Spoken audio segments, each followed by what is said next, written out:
Happening. ठीक।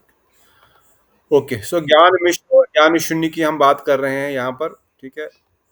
ज्ञान मिश्र में हमने ज्ञान की डेफिनेशन सुनी। साधारण ज्ञान, जो हमारे शरीर संबंधी पढ़ाई लिखाई का ज्ञान, ये एक ज्ञान हो गया। फिर दूसरा ज्ञान हमने जो सुना है वह हम आत्मा है, इस प्रकार का ज्ञान, इस प्रकार की अंडरस्टैंडिंग। फिर भगवत संबंधी ज्ञान भी हम समझ रहे हैं, भगवान कौन है, जीव कौन है, माया कौन है, संबंध क्या है। हाँ, ये भी एक प्रकार का ज्ञान है। फिर इसके ऊपर एक और लेवल का ज्ञान आता है, ब्रह्म एक ही ज्ञान, कि जीव ही ब्रह्म बनेगा, जीव ही ब्रह्म ज्योति में विलीन हो जाकर के वो भी ब्रह्म को प्राप्त होगा। ये भी एक प्रकार का ज्ञान है। ये सारे ज्ञान एक साइड रख दो बस, अभी इनको, ये ज्ञान की डेफिनेशन थी यहाँ तक। ठीक है, अब इसको ज्ञान को छोड़ दो, ये ज्ञान की डेफिनेशन है। इन इन इन तीनों प्रकार के या चार प्रकार के ज्ञान से भी भगवत प्राप्ति से कोई लेना देना नहीं है। ब्रह्म एक ही ज्ञान से भी हम ब्रह्म ज्योति में विलीन हो जाएंगे, भगवान के धाम से, वैकुंठ जगत से भी उसका कोई लेना देना नहीं है। क्योंकि ब्रह्म एक ही ज्ञान में भी ब्रह्म ज्योति में तक पहुंच सकता है आदमी, उससे ज्यादा कहाँ जाएगा। इसलिए ब्रह्म ज्योति तो वैकुंठ में है नहीं, वो तो वैकुंठ के बाहर की वस्तु है। इसलिए भगवत धाम, गोलोक वृंदावन धाम तो छोड़ ही दो, इवन वैकुंठ की भी वस्तु वो नहीं है। परंतु ज्ञान क्या होता है वो बता दिया यहाँ पर। और राय रामानंद प्रभु ने उदाहरण देते हुए कहा, ब्रह्मभूता प्रसन्न आत्मा न शोचती न कांक्षति। जो ब्रह्म ज्ञानी व्यक्ति होता है, जो ब्रह्म एक ही ज्ञान जानता है, या जो ब्रह्म भूत हो जाता है, वो ब्रह्म को समझता है ठीक से, वो ना कोई शोक करता है, ना कोई आकांक्षा करता है, वो प्रसन्न रहता है हमेशा। इसलिए न जब जब उसकी कोई आकांक्षा ही नहीं है, जब उसकी कोई इच्छा ही नहीं है, कोई उसको शौक ही नहीं है, तो वो क्या करेगा जाके भगवत धाम में या वैकुंठ जगत में जाकर के। वो तो प्रसन्न है, ब्रह्मभूता प्रसन्न आत्मा। जो ब्रह्म ज्ञान में स्थापित हो गया, जो संसार को मिथ्या मान गया, या संसार टेम्पररी है, whatever condition where there is मायावादिक अंडरस्टैंडिंग और इवन वैष्णव अंडरस्टैंडिंग ऑल्सो, मगर अगर उसने, वो संतुष्ट हो गया भगवान को बिना प्राप्त किए ही, वो प्रसन्न है ब्रह्मभूत अवस्था में। वो, उसको सुख दुख, सर्दी गर्मी, शोक अपयश यश से कोई लेना देना नहीं है। वो सम हो गया इन सब चीजों में। जैसे और एक एग्जांपल दिया, ब्राह्मणे गव्यहस्तना सुनीचे में समापा का पंडिता समदर्शना। क्या है वो श्लोक स्टार्टिंग, ब्राह्मणे गव्यहस्तना पंडिता समदर्शना। जो पंडित है वो एक हाथी में, ब्राह्मण में, कुत्ते में, गाय में सेम आत्मा देखता है, वो समदर्शी है। और जो ब्रह्मभूत है वो प्रसन्न रहता है निरंतर, उसको किसी प्रकार का कोई भी शोक नहीं है, कोई आकांक्षा नहीं है, तो खत्म हो गया। उसको कुछ भगवत धाम जाके करेगा कि जब उसकी कोई आकांक्षा ही नहीं, कोई शोक ही नहीं है। तो इसलिए ये ब्रह्म ज्ञान की अवस्था तक जो भक्त है या जो जीव है वह बाह्य बताया, इसलिए महाप्रभु ने इसको भी बाह्य बताया, ये ब्रह्म ज्ञान की वस्तु को भी बाह्य बताया। अब ब्रह्म ज्ञान की वस्तु से एक और स्टेप हम आगे बढ़ेंगे। ब्रह्म ज्ञान को छोड़ दो पीछे, ब्रह्म ज्ञान के बाद हम ऐश्वर्य ज्ञान आ गया। ज्ञान शून्य भक्ति के बाद समझो एक और स्टेप है, इंटरमीडिएट स्टेप है ऐश्वर्य युक्त भक्ति। ज्ञान शून्य भक्ति समझे पहले, एक ऐश्वर्य युक्त भक्ति। पर ये ऐश्वर्य युक्त भक्ति को ज्ञान मिश्र के साथ ही जोड़ दिया गया। ऑल्दो ज्ञान मिश्र का जो एक पार्ट है वो ब्रह्मांड के अंदर, ब्रह्मांड से बाहर और वैकुंठ के पहले, वो ज्ञान ज्ञान ज्ञान शून्य भक्ति, ज्ञान मिश्र है या ब्रह्म ज्ञान है। परंतु अब ब्रह्म ज्ञान से एक और स्टेप आगे बढ़ेंगे, वैकुंठ जगत में जाएंगे। नरसिंह देव कहाँ पर है, वैकुंठ जगत में कि इस ब्रह्मांड में? नरसिंह देव का लोक कहाँ पर है? वैकुंठ जगत में। भगवान के समस्त अवतार वैकुंठ में है ना। तो वहां जाकर के वो वापस आता है, नहीं आता है। तो परंतु वहां पर जाकर के कोई सेवा भी नहीं है। जो सेवा है वो बस आरती वारती करने की, प्रणाम आदि करने की, इतनी सेवा पर सब लोग संतुष्ट है, इसी सेवा में संतुष्ट है पूर्ण रूप से जो जगत में रहते हैं। तो ये ज्ञान भी जो है, क्योंकि अब वैकुंठ जगत का ज्ञान तो मिल गया, अर्थात भक्ति तो भगवान की प्रारंभ हुई, पर भक्ति को अभी ज्ञान ने आवरण कर लिया है, इसलिए ज्ञान मिश्र हो गया है। ये शुद्ध पानी नहीं है, शुद्ध भक्ति नहीं है, क्योंकि मिश्र मतलब यहाँ मिक्सचर हो गया है। तो मिक्सचर होने के कारण से ये ज्ञान मिश्र भक्ति कहलाई, पर ये भक्ति कहलाई, ये ज्ञान मिश्र जो है यहाँ पर भक्ति कहलाई। परंतु ज्ञान का मिश्रण होने से भी यह पूर्ण रूप से शुद्ध न होते हुए महाप्रभु ने इसको भी गोलोक वृंदावन के बाहर की ही वस्तु कहा। इवन वैकुंठ में, इवन द्वारिका में, इवन अयोध्या में भी ज्ञान का मिश्रण है। केवल वृंदावन धाम में ज्ञान का मिश्रण नहीं है। इसलिए जब उन्होंने कहा ज्ञान शून्य भक्ति, तो ज्ञान शून्य भक्ति से महाप्रभु ने कहा ठीक है, ये हो, I agree in this point. Why? Because अभी ज्ञान शून्य से प्रारंभ होगा। वहां पर बोले ठीक है, पर इसको एक्सप्लेन करो फर्दर। ज्ञान शून्य बोलने से ही काम नहीं चलेगा, ज्ञान नहीं है तो फिर क्या हुआ? खाली ज्ञान नहीं होने से क्या? ज्ञान शून्य भक्ति, भगवान की भक्ति बिना उनकी भगवत्ता के ज्ञान के लिए, that is the definition of ज्ञान शून्य भक्ति। महाप्रभु ने कहा ये तो ठीक है, आगे बत मगर इसको एलॉबरेट करो, इसमें क्या टाइप्स है, ज्ञान शून्य भक्ति के टाइप्स क्या क्या है। तब जाकर के फिर उन्होंने दास्य, साख्य, वात्सल्य और माधुर्य बताया। शांत का बताया ही नहीं, क्योंकि शांत वृंदावन में है नहीं। तो फिर उन्होंने बताया कैसे एक रस से दूसरे रस में प्रगाढ़ता है, कैसे एक रस से दूसरे रस में प्रेम का रसास्वादन और प्रेम का जो सेवा भावना है वो और अधिक है। जितना अधिक प्रेम और रस की भावना है, रसास्वाद की भावना है, उतना भगवान और अधिक प्रसन्न भी होंगे और वशीभूत भी होंगे। इसलिए फिर उन्होंने दास्य से साख्य, साख्य से वात्सल्य को उत्तम मौला, और उत्तम से फिर कांत दबाव अर्थात गोपियों का प्रेम अर्थात माधुर्य रस को बताया। उसमें से फिर राधा रानी के प्रेम को सर्वोत्तम बताया और उसको कैसे स्थापित किया। रासलीला से जो राधा रानी चली गई, कृष्ण भी चले गए, उनको देख करके ही ये उनको स्थापित किया, उनके तत्व को। फिर उन्होंने राधा तत्व को स्थापित किया। अब तो महाप्रभु ने कहा बहुत उत्तम आप कह रहे हैं, मगर अगर और कुछ बोलने योग्य है तो बताइए। तो फिर उन्होंने राधा तत्व को एक्सप्लेन किया, कैसे राधा रानी, कैसे शक्ति तत्व होता है, कैसे स्वरूप शक्ति है, अंतरंगा शक्ति है, बहिरंगा शक्ति, ये सब हमने किया, आपने सबने कल डिटेल में सुना, शिवानी दीदी ने अच्छा एक्सप्लेन भी किया। फिर उन्होंने आगे और समझाया कैसे राधा रानी अलग अलग प्रकार के श्रृंगार आभरण करती है, अर्थात श्रृंगार वो खाली बाहर से लाली लिपस्टिक वाला श्रृंगार नहीं, कृष्ण के बाबू को अपने हृदय में धारण करते हुए उसका श्रृंगार करती है। वो हमने डिटेल में सुना, इतना डिटेल में नहीं जा सकते दोबारा, नहीं तो फिर और एक दिन उसी में निकल जाएगा, पता नहीं कितने दिन और निकल जाएंगे। पर उन भगवान के उन बाबू को अपने अंदर धारण करते हुए उनके हृदय में जो उनकी सेवा भावना उत्पन्न हो रही है, वही उनका श्रृंगार है। ये उन्होंने वर्णन किया। फिर उन्होंने कृष्ण तत्व का वर्णन किया कि स्वयं भगवान श्री कृष्ण कैसे रसो वैसा है, इसको स्पष्टीकरण से बताया। उसके बाद दोनों के प्रेम तत्व को वर्णन किया। अभी राधा तत्व हो गया, कृष्ण तत्व हो गया, फिर प्रेम तत्व का वर्णन किया। दोनों के प्रेम की किस प्रकार की सीमा है, जो हमने प्रेम के कई सारे एग्जाम्पल वहां पर दिए, उनके मिलन के, आलिंगन के, बाकी सब चीजों के, we will not discuss that in detail, आपने सबने पढ़ा कल। तो फिर प्रेम विवर्त को वर्णन करना प्रारंभ किया। प्रेम विवर्त के वर्णन के समय महाप्रभु ने कहा बस, क्योंकि प्रेम विवर्त में फिर महाप्रभु का भी वर्णन आएगा, इसलिए महाप्रभु ने कहा प्रेम विवर्त के बाद ठीक है, क्योंकि राय रमन प्रभु कहे मैं प्रेम विवर्त को वर्णन करूंगा अगर आप सुनना चाहते हैं तो। तब महाप्रभु ने कहा नहीं ठीक है, ये तो हो गया। फिर भी उन्होंने गोपियों के प्रेम का वर्णन किया, और फिर महाप्रभु अब फिर आगे पूछे जो हमने कल पढ़ा पर एक्सप्लेन नहीं किया। फिर एक और प्रश्न महाप्रभु ने पूछा कि आपने, श्रीमान महाप्रभु ने श्री राजामन द्वारा कहे गए इन श्लोकों की पुष्टि करते हुए कहा यह मानव जीवन का लक्ष्य की सीमा है, केवल आपकी कृपा से मैं इसके निर्णय को समझ पाया हूं। चैतन्य महाप्रभु ने रामानंद राय से के द्वारा कहे गए इन श्लोकों की पुष्टि करते हुए कहा कि आपने जो कहा यह मानव जीवन का लक्ष्य है। I am fully satisfied with whatever you have said so far. जीवन का लक्ष्य तब तक प्राप्त नहीं किया जा सकता जब तक कोई व्यक्ति इस प्रक्रिया का अभ्यास नहीं करेगा।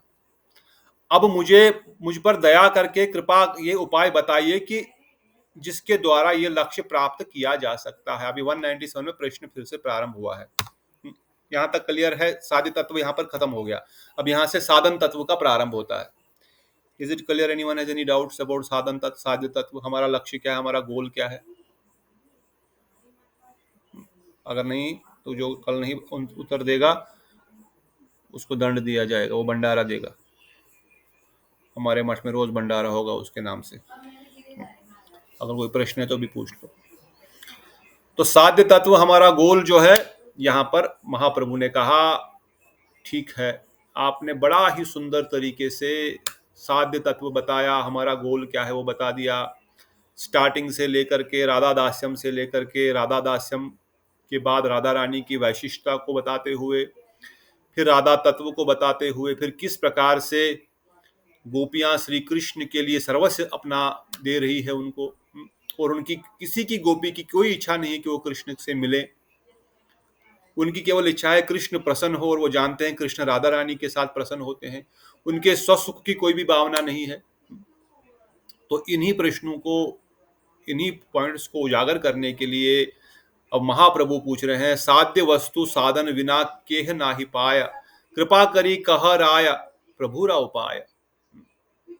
साध्य वस्तु साधन विनु केहो नहीं पाए, जो साध्य वस्तु होती है, जो हमारा गोल है, वो बिना साधन किए प्राप्त नहीं हो सकता है।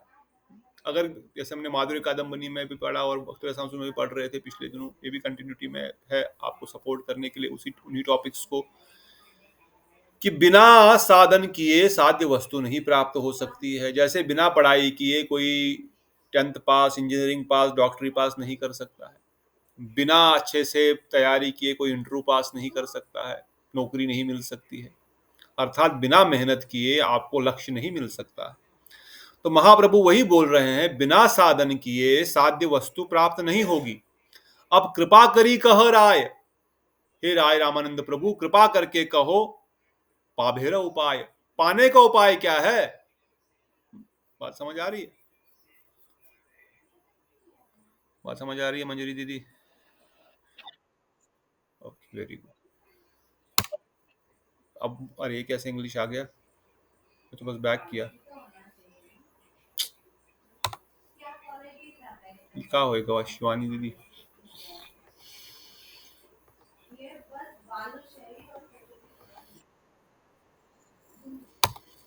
हमारा लैपटॉप हमको हिंदी पढ़ने नहीं दे रहा है ना। What is happening? ठीक, कोई बात नहीं, आ गया लैपटॉप। भाई थोड़ा शर्म करो, इतने सब वक्त लोग यहाँ पर है। ठीक है, तो ये प्रश्न आ गया अभी दूसरा 190, कहाँ पर थे हम? 7 पर।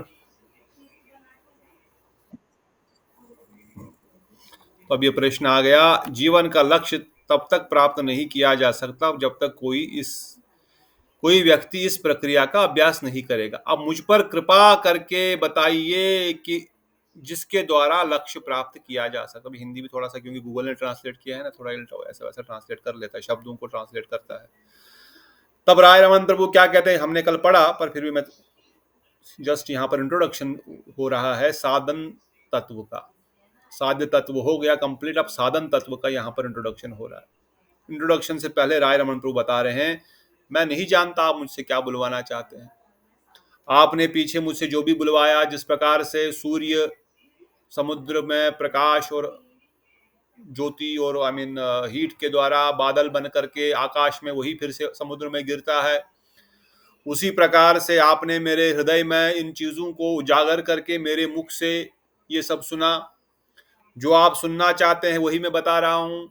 जैसे महाप्रभु ने ईश्वरपुरी को मंत्र दिया और कहा मुझे ये मंत्र बताओगे, बोले हाँ यही मंत्र देने वाला हूं। नहीं, ईश्वरपुरी को नहीं, क्या नाम था उनके सन्यास गुरु का? ईश्वरपुरी, हाँ, केशव भारती। केशव भारती, केशव भारती, केशव भारती को मंत्र दिया, बोला यही मंत्र देंगे, बोले हाँ यही दूंगा, यही तो देने वाला था। पर मंत्र थोड़ी उन्होंने उनको दिया, पहले उन्होंने मंत्र उनको सुना, बताया, पहले उनको दीक्षा दी, फिर बोला हाँ यही देने वाला हूं। बोला अच्छा दे दो। तो महाप्रभु राय रमन प्रभु स्पष्ट वर्णन कर रहे हैं, आप जो जो मुझसे बुलवाना चाह रहे हैं मैं वो बोल रहा हूं। मैं तो बस तोते की बातें आपके मन के विचारों को रिपीट कर रहा हूं। और फिर बता रहे हैं कि राधा गोविंद की लीलाएं बड़ी गोपनीय है, इसको केवल गोपियां ही अच्छी तरह से समझ सकती हैं। क्यों? क्योंकि गोपियों के हृदय में कोई भी स्वसुख की भावना नहीं है। यह काम लीला नहीं है, यह काम विजयी लीला है। ये इंद्रियों को संतुष्ट करके आनंद देने की कथाएं नहीं है। ये कोई नॉवल नहीं है, ये कोई मूवी नहीं है, ये कोई English movie, Hindi movie, Telugu movie नहीं है, या व्हाटएवर मूवी। ये कोई नॉवल भी नहीं, कोई ड्रामा भी नहीं है, कोई डेली सोप की ड्रामा नहीं है।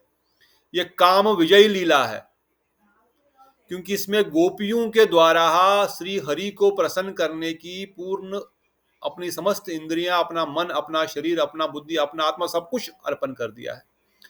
क्योंकि गोपियों को अपने किसी भी सुख की कोई कामना नहीं है। स्पष्ट राय रमन प्रभु यहाँ पर वर्णन करते हैं, जो आपने कल पढ़ा भी, सुना भी, ठीक से सुना भी, फिर से रिपीट कर रहा हूँ क्योंकि ये बहुत इंपॉर्टेंट पॉइंट है। क्योंकि गोपियों के खुद के कोई भी कुछ भी आनंद करती, इसलिए गोपियां कभी भी श्री कृष्ण के साथ रास नृत्य आदि भी नहीं करना चाहती। गोपियों की स्वाभाविक प्रवृत्ति के बारे में एक अकथनीय तथ्य है, गोपियां कभी भी कृष्ण के साथ व्यक्तिगत रूप से आनंद नहीं लेना चाहती। बात समझ आ रहे? जिनको भोग करने के, संसार में किसी भी प्रकार के भोग की इच्छा है, वो गोलोक वृंदावन धाम जा ही नहीं सकता, क्योंकि गोलोक वृंदावन धाम में केवल कृष्ण को संतुष्ट करने की एकमात्र इच्छा होनी चाहिए। चाहे वो इच्छा काम के द्वारा ही क्यों ना हो, अगर हमारे अंदर काम भी है, वासनाएं भी है, भोग की भी प्रवृत्ति है, तो वो भोग केवल कृष्ण करेगा बस, और कोई दूसरा नहीं कर सकता। वो केवल श्री कृष्ण के लिए हम है, और वो इसलिए नहीं क्योंकि मुझे प्रसन्नता होगी उससे, नहीं, इससे उनको प्रसन्नता होगी। इसलिए रॉय रमन प्रभु बोलते हैं, इस गोपी भाव को, इस कांत भाव को, इस रस लीला को, इन कथाओं को वही समझ पाएंगे जो गोपियों के द्वारा उनके भावों को हृदय में अंगीकार करते हैं। क्योंकि साध्य तत्व बताया, अभी साधन तत्व बता रहे हैं, तो साधन कैसे प्राप्त होगा अब वो बता रहे हैं स्पष्ट रूप से। आगे आगे बताएंगे, पहले तो बैकग्राउंड क्रिएट कर रहे हैं यहां पर। बता रहे हैं कि जब गोपियों ने कृष्ण को उनकी दिल लीलाओं का लीन करते तो उनका सुख करोड़ों गुना बढ़ जाता है। जब गोपियां राधा कृष्ण को उनकी दिव्य लीलाओं में लीन करते हैं, जब वो गोपियां राधा कृष्ण को मिलाते हैं, और फिर वो जो लीलाएं करते हैं, जो आपने कल सुना, कैसे चित्र आदि बनाते हैं, what ever you heard, right, जो भी राधा गोविंद की गूढ़ से गूढ़ लीलाएं होती है, गोपियां उन सब लीलाओं को राधा गोविंद कर रहे हैं, उसमें वो पूर्ण रूप से संतुष्ट है। उनकी खुद की कोई इच्छा नहीं कि हम जो है कृष्ण से मिले। स्वभाव से श्रीमती राधा रानी भगवान के प्रेम की लता है, लता के समान, और गोपियां उस लता की टहनियां फूल पत्ते हैं। जब कृष्ण लीला या अमृत पर आसपान छिड़कते हैं तो टहनियां फूलों को, पतियों को सुख प्राप्त ऑटोमेटिक हो जाता है। हाँ? जब आप जड़ को पानी छिड़केंगे या लता पे पानी छिड़केंगे तो लता पे जो फूल है, जो पत्ते हैं, जो मंजरियां हैं, वो सब ऑटोमेटिक उन सबको पानी की छिड़काव मिलेगा। इसलिए गोपियां राधा रानी के अलग अलग भाव है, गोपियां राधा रानी के अलग अलग मूड है, अलग अलग सेवा वृत्तियां हैं। और अगर राधा रानी संतुष्ट है तो ऑटोमेटिक उनके सारे एक्सपेंशन भी संतुष्ट हो जाएंगे। अगर राधा रानी संतुष्ट है तो उनके जितने भी प्रकार के मूड है वो सब के सब संतुष्ट हो जाएंगे। तो इसीलिए श्री राय रामानंद प्रभु ने यहां पर स्थापित करते हुए कहा, फिर भी क्योंकि राधा रानी जानती है मैं हर एक मूड को एक साथ प्रकाशित नहीं कर सकती है, कुछ कुछ मूड जब वो प्रकाशित करती है, किलिकिंचित भाव, किलिकिंचित ही था ना, जिसमें वो मिलना भी चाहती है, गुस्सा भी आया हुआ है, आनंद भी हो रहा है कृष्ण से मिलने का, उनको बोल रही आओ आलिंगन करो, पर बाहर से बोल रही नहीं करो, क्यों मेरे पास आ रहे हो। 8 गोपियों के सारे 8 भाव एक साथ उनके मुखमंडल पर प्रकाशित हो रहे हैं। और ठीक है, अष्टों के तो फिर भी ठीक है, शतकोटि गोपियों के भाव भी प्रकाशित हो रहे हैं, मगर फिर भी राधा रानी चाहती है कि भगवान इन सब भावों को, इन सब मूडों, इन सब रसों को अलग अलग से भी रसास्वादन करे। एक तो हमने खिचड़ी में सारे सभी सभी पकवान मिला दिए, पनीर भी, बाकी सब जो भी डालना है, दही भी, और आई मीन घी भी, मक्खन भी, सब मिला लिया, बढ़िया खिचड़ी बन गई, उसमें तो आनंद है ही है, सब कुछ उसमें मिक्स, सब कुछ उसमें मिला हुआ है।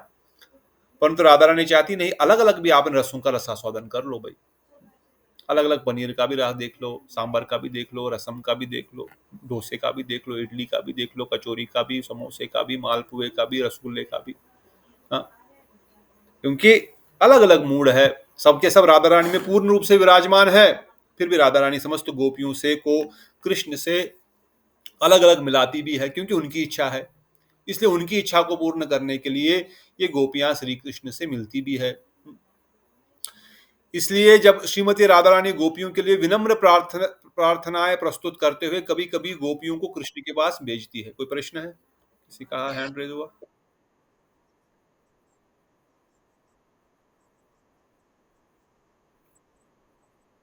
तो मुंजरियां,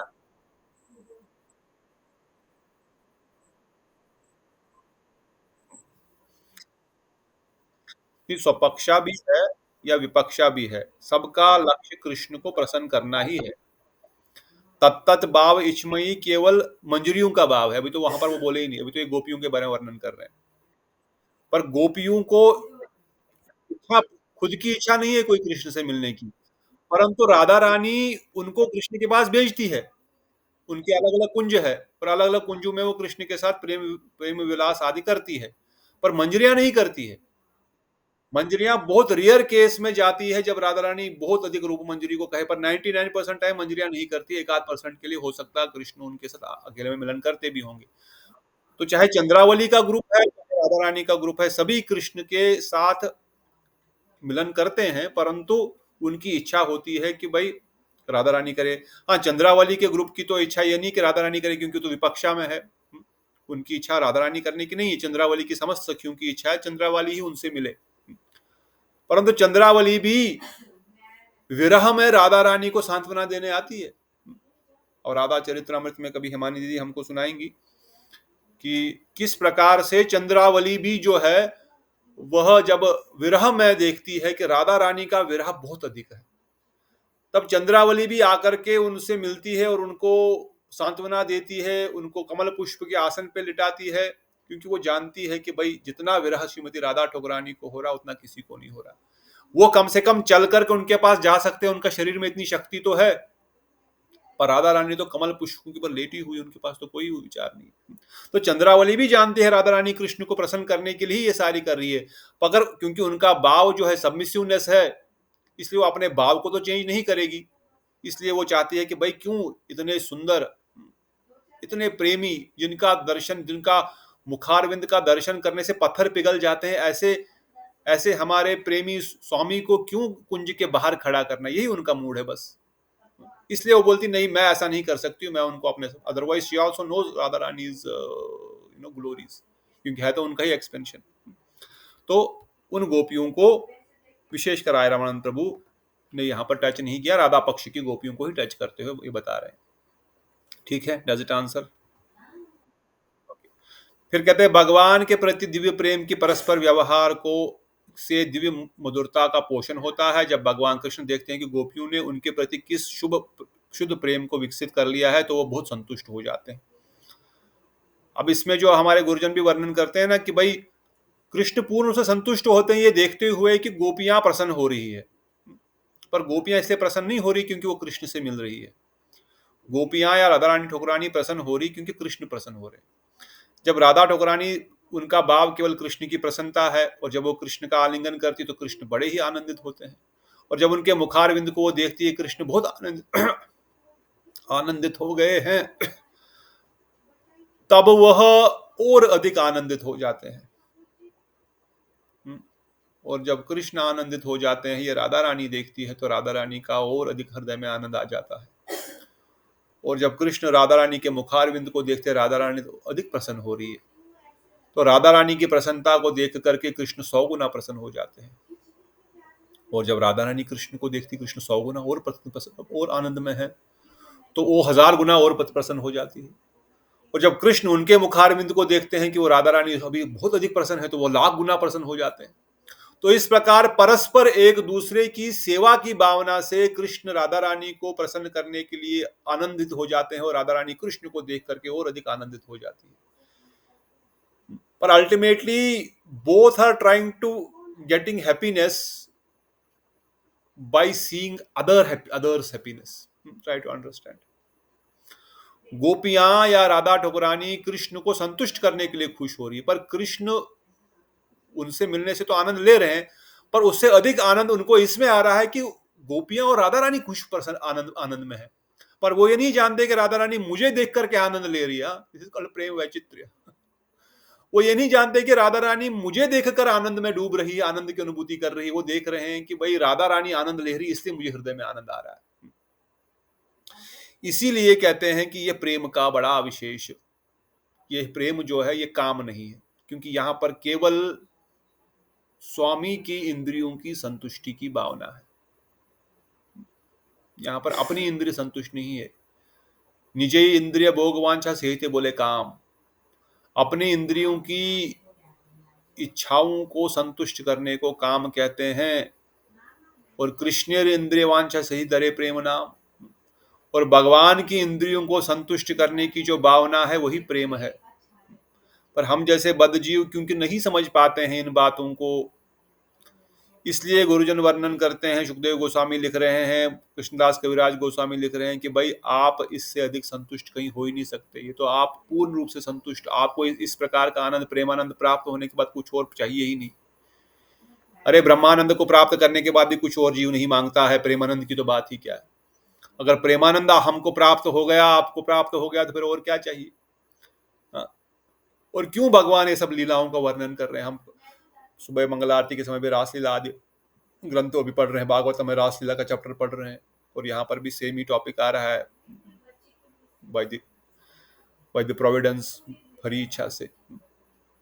तो क्यों भगवान, क्यों सुखदेव गोस्वामी, कृष्णदास कविराज गोस्वामी ऐसी ऐसी बातों का वर्णन कर रहे हैं। हमको लगता है ये तो ठीक नहीं, अश्लील जैसा लगने लगता है। क्योंकि संसार में हम लोगों को सबसे बड़ा जो घुमा रहा है वो है काम, भूख, पेट, साल, ये सब कुछ नहीं है। This is nothing. The only thing that is making this world is lust, is काम। स्त्री को पुरुष का आकर्षण, पुरुष को स्त्री का आकर्षण। इसलिए भगवान सर्वोत्तम लीला को अपने और राधा ठकुरानी गोपियों के भाव नाम के रूप में उन लीलाओं को यहाँ जगत में आकर के करके हम जीवों को बता रहे, अरे तुम कहाँ काम में फंसे हो, यहाँ प्रेम देखो, प्रेम क्या होता है। प्रेम की अनुभूति तो कितनी ऊंची है। तुम जड़ सुख में ही क्या आनंद ले पाओगे। क्योंकि हमको उसी जड़ सुख की अनुभूति है, इसलिए भगवान उसी जड़ सुख के विपरीत और उत्तम वस्तु को प्रदान करते हुए इन लीलाओं को यहाँ पर कर रहे हैं और हमको बता रहे हैं। Because we can then get attracted towards these leelas and try to be with Krishna in the same, even if we want कामानुगा भक्ति। क्योंकि यहाँ पर वर्णन किया गया है कि गोपियों को भी कृष्ण के साथ मिलन करने का मौका दिया जाता है।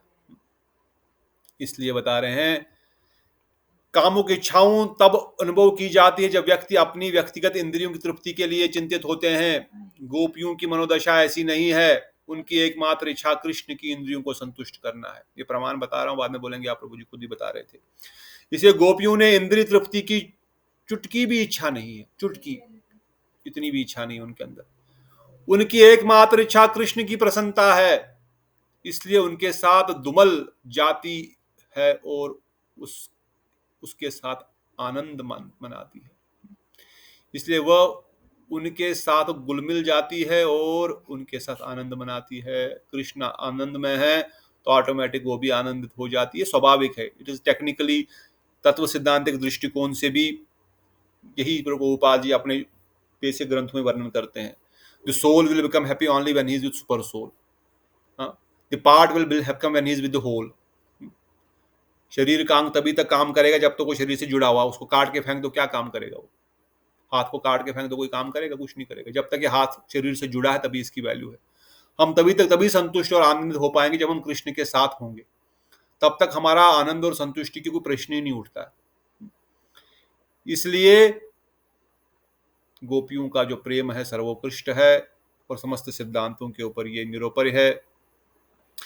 यदि कोई सहज प्रेम के मार्ग पर भगवान की पूजा करते हैं और वृंदावन जाते हैं तो उस नंद महाराज के पुत्र ब्रजेंद्र नंदन की शरण मिल जाती है। यहां पर उन्होंने उत्तर दिया, कृष्ण प्रेम हम आपके कोमल चरणों को, ठीक है। सभी गोपियों ने कहा, प्रिय कृष्ण, हम आपके कोमल चरणों को अपने कठोर वक्षों पर सावधानी से रखती है। जब आप वन में चलते हैं तो आपके कोमल चरण कमलों को छोटे छोटे पत्थर चुभ जाते हैं। हमें डर है कि आपको पीड़ा हो रही होगी, क्योंकि आप हमारे जीवन और आत्मा है। इसलिए हम आपके चरण कमलों में पीड़ा होती है तो हमारा मन बहुत व्याकुल हो जाता है। अब भगवान कृष्णदास कविराज गोस्वामी वर्णन करते हैं, से ही गोपी बावेर ये नर लोबलाया, वेद धर्म लोक त्याज से ही कृष्ण बजिया। जिन गोपियों ने, नहीं जाना पड़ेगा, श्लोक को छोड़ना पड़ेगा।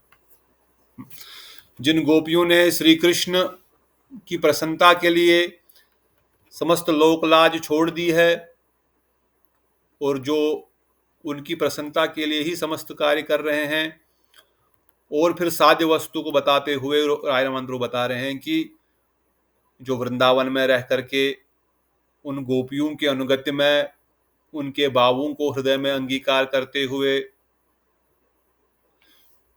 यदि कोई सहज प्रेम के मार्ग पर भगवान की पूजा करते हैं और वृंदावन जाते हैं तो उस नंद महाराज के पुत्र ब्रजेंद्र नंदन की शरण मिलती है। अपनी मुक्त अवस्था में भक्त भगवान की दिव्य प्रेममयी सेवाओं को 5 रसों में किसी भी एक द्वारा आकर्षित होता है। जैसे जैसे वो दिव्य भगवान की भावना की सेवा करता है, वो गोलोक वृंदावन धाम में कृष्ण की सेवा करने के आध्यात्मिक शरीर प्राप्त करता है। क्योंकि महाप्रभु का प्रश्न क्या था? क्या प्रश्न था सुमन प्रभु? अभी महाप्रभु ने आज क्या प्रश्न पूछा? कौन बताएगा? बताइए, जो भी हाथ खड़ा कर रहा है। साधन के बिना नहीं, हाँ, साध्य वस्तु साधना का है, मतलब क्या नहीं मिलेगी तो कैसे मिलेगी? प्रश्न है, किबेर पावे, साध्य वस्तु हमको कैसे मिलेगी? तो कैसे मिलेगी, क्या उत्तर दिया?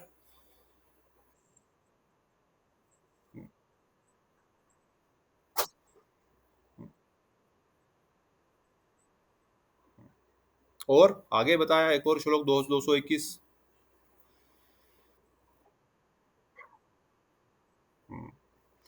वृंदावन दाम तत् अनुरागी जन अनुगामी तिष्ठन व्रजेत खालम इति उपदेश सारम। रूप गोस्वामी ने उपदेश अमृत में यही वर्णन किया। क्या करना पड़ेगा? तत् अनुरागी, जो भगवान के अनुरागी है, अनुरागी, रागी मतलब रागानुगा भक्त जो है, जो रागानुगा भक्त है उनके अनुगत्य में, तत् अनुरागी, अनुगत्य में जाओ, किन के? रागानुगा भक्तों के। जन अनुगामी, उनका अनुगमन करो। और तिष्ठन व्रजेत, वृंदावन में निवास करो। खालम यदि उपदेश सारम, निखिल उपदेशों का सार यही है। तो राय रमन प्रभु के उसी श्लोक को उन्होंने उस प्रकार से उदित करते हुए बताया। तो 2022 से 300 तक पढ़ते रहिए। अगले 15 मिनट में अगर कुछ विशेष प्रश्न आएगा तो फिर हम लेंगे। कौन पढ़ना चाहते?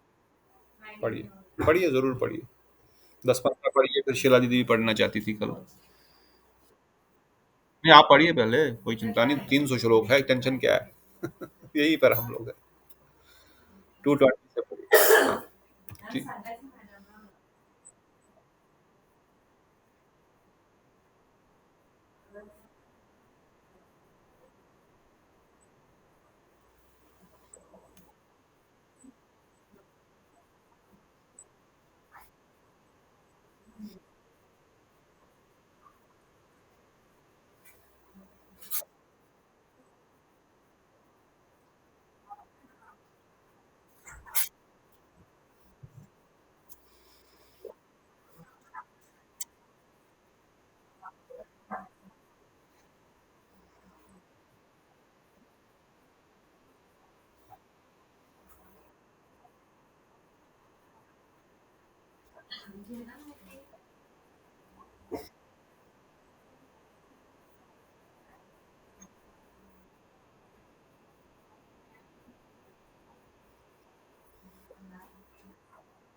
तो ये दो पॉइंट है, कैसे साध्य को प्राप्त किया जाएगा। ऊपर भी बताया, आगे भी बता रहे हैं गोपियों के द्वारा, यहाँ पे स्पष्ट शब्दों में बता रहे हैं। इसलिए मनुष्य को क्या करना है, अगर साध्य प्राप्त करना है, गोलोक वृंदावन धाम प्राप्त करना है, तो प्रोसेस क्लियर बता रहे हैं। इसलिए मनुष्य को गोपियों की सेवा में उनकी भावना को स्वीकार करना चाहिए। अर्थात गोपियों के अनुगति में जो रागानुगा भक्त है, रागानुगा जन है, रागात्मिका जन है, रागानुगा जन है, और उनके अनुगति में रह करके उसी भाव को, जो जिस भाव से वो कृष्ण की सेवा कर रहे हैं, उसी भाव को स्वीकार करते हुए, चाहे वो वात्सल्य रस की गोपी माता के रूप में करे, या चाहे माधुर्य रस की गोपी वह माधुर्य रस में करे, पर दोनों को है तो दोनों गोपियां ही, तो इसी भाव से वो करेंगी। ऐसे दिव्य मनुष्य को हमेशा श्री कृष्ण राधा कृष्ण की लीलाओं का चिंतन करना चाहिए। इसलिए चिंतन करना आवश्यक है, जो भागवतम वर्णन कर रहा है। और ऊपर भी बताया कि सहज प्रेम से ही प्राप्त किया जा सकता है, नियम आदि सिद्धांतों को पालन करने से नहीं होगा। जो वेद पुराणों के नियम बताए गए हैं उनसे नहीं होने वाला है। यह गोपियों के रागानुगा भक्ति के अनुगति में ही होने वाला है, यह बताया गया। ठीक है, आगे पढ़ेंगे 29 229। कोई और पढ़ना चाहते हैं? अगर पढ़ना तो फटाफट पढ़िए।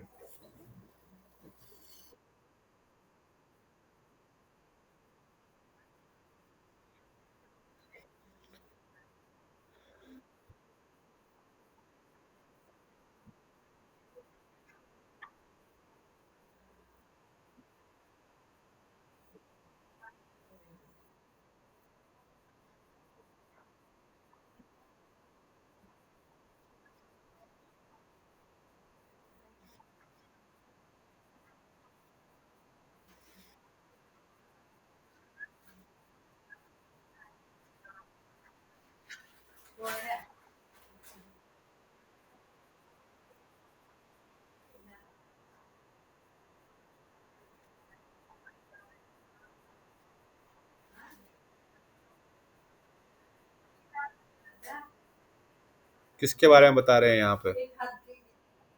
लक्ष्मी देवी के लिए। और ये भी क्या बता रहे हैं ऊपर, जब तक गोपियों के पदचिन्हों पे नहीं चलेगा तब तक श्री कृष्ण नंद राय के पुत्र को प्राप्त करना संभव नहीं है। और कैसे करना पड़ेगा? लंबे समय तक राधा कृष्ण की लीलाओं को चिंतन करना होगा। पर चिंतन हम ऐसे खुद ही नहीं करेंगे, मतलब अधिक से बहुत अधिक कथाएं सुनती रहनी है, सुनते रहना, सुनते रहते रहते खुद ब खुद चिंतन होगा। श्रवण प्रभावे कीर्तन होबे, कीर्तन प्रभावे चिंतन होबे, श्रवण प्रभावे चिंतन होगे। श्रवण करने करते करते करते तब चिंतन आएगा, स्वाभाविक चिंतन आएगा, आर्टिफिशियली नहीं आएगा। तो कथाओं चिंतन करना है, चिंतन के लिए श्रवण करना है, और उसके लिए राधा गोविंद के पदचिन्हों पे, गोपियों के पदचिन्हों पे चलना है। और फिर लक्ष्मी देवी भी नहीं कर पाई, क्योंकि उनका जीवन शैली, मैं गोपी कैसे बनूंगी, मैं क्यों किसी गोप से विवाह करूंगी, ये उनकी जीवन शैली है। स्पष्ट राय रमन प्रभु इस चीज को उजागर कर रहे हैं। ओके, 232 पढ़ते रहिए।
बाद में देंगे।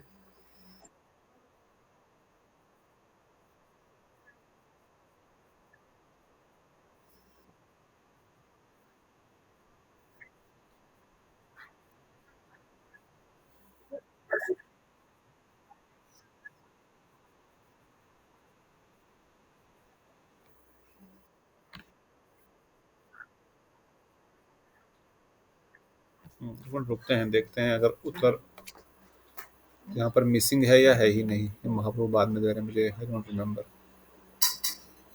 And it is missing. हाँ,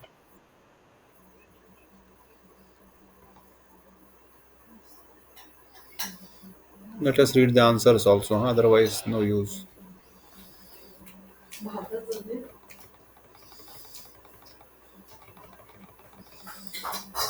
ओके, कोई पढ़ना चाहते हैं कि यहाँ पर एक्चुअली यहाँ तक जो है महाप्रभु जो है, जो तत्व सिद्धांत है, जो साध्य साधन तत्व वहाँ पर पूर्ण होता है। तो हमने सुना कैसे जब महाप्रभु ने राय रामानंद को आलिंगन किया और रात भर वो रोते रहे, एक प्रकार से महाप्रभु कृष्ण रूप में और राय रामानंद विशाखा सखी के रूप में परिवर्तित हो गए और उस प्रेम रस का रसास्वादन वो किए। परंतु सुबह होते ही अपने अपने स्थान पर वापस चले गए और फिर हमने सुना कैसे महाप्रभु राय रामानंद को बोलते हैं अभी आपको शीघ्र ही जगन्नाथपुरी आना है, वहाँ पर हम दोनों एक साथ रहेंगे और वहाँ पर हम दोनों जो है और भी अधिक इन कथाओं को सुनेंगे और इन कथाओं का श्रवण आदि करेंगे। तो तब दूसरे दिन फिर महाप्रभु और कुछ प्रश्न पूछ रहे हैं जो कि बहुत ही अच्छे इंपॉर्टेंट प्रश्न है। वो प्रश्न पूछते हुए हमको बहुत शिक्षाएं मिल रही है। फटाफट उन प्रश्नों को पढ़ेंगे और अर्थ पढ़ेंगे ताकि हम मे बी 5 मिनट और उसके बाद फिर देखते हैं, अगर कल भी कर सकते हैं। 50 श्लोक और है ऑलमोस्ट, तो मे बी 3। बढ़िया, बढ़िया, पढ़ो, उनसे पढ़ो। और भी कोई पढ़ना चाहते हैं तो पढ़ सकते हैं, और कोई पढ़ना तो नहीं चाहता तो शेयर करो आप स्क्रीन। शिवाली शीला दीदी आप कल पढ़ना चाहते थे, मंजरी दीदी और पढ़ना चाहते हैं अगर, या चंद्रकांता दीदी, नीतू दीदी, तो पढ़ने की शायद अनम्यूट करके पढ़ लीजिए। प्रतिभा दीदी पढ़िए।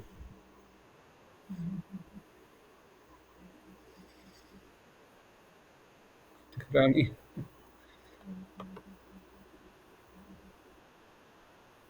हाँ, कोई चिंता नहीं।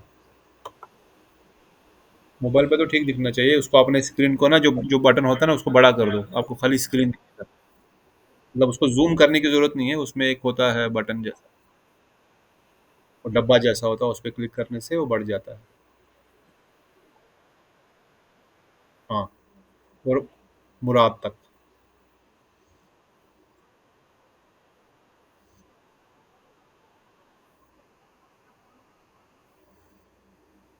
आंसर भी।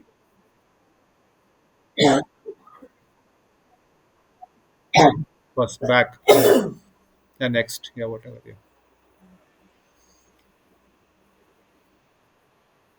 आया नहीं, अभी आएगा।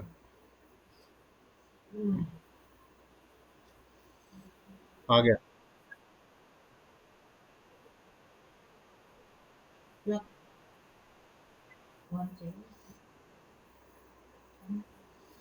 उत्तर।